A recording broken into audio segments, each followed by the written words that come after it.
প্রিয় বিভাগ আপনারা দেখতে পারতেছেন এইবার তো একটি সাপ এক পাকঘরের থেকে মারলো এবং পাকঘরে পরিষ্কার করতে যেয়ে এবং আমাদের এই ভাই ওই নিজে মারলো সাপটি এবং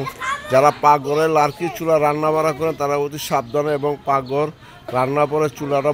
ঢাইকা রাখবেন এবং এই যে দেখেন এটা কী সাপ ভাই এটা কালজাত এটা কেমনি কী হলো ওখানে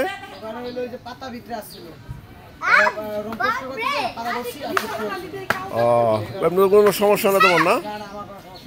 দর্শক আপনারা কিন্তু দেখতে পারলেন যে রান্নাঘরের ভিতরে সাপটি এবং আপনারা যারাই চতুর্দিকে এখন বর্ষাকাল সবাই সাবধানে থাকবেন পানি কিন্তু যেখানে ফাঁক পাবো ওইখানে সাপ সুপ যাবে এটা আপনারা সবাই সাবধানে থাকবেন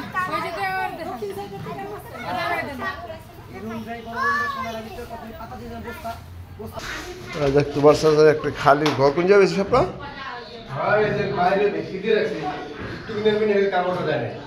এখানে দেখা যায় লার্কি ঘরে রাখছে এই কারণে এখানে সাপটি আসলো এবং সবাই সাবধানে থাকবেন।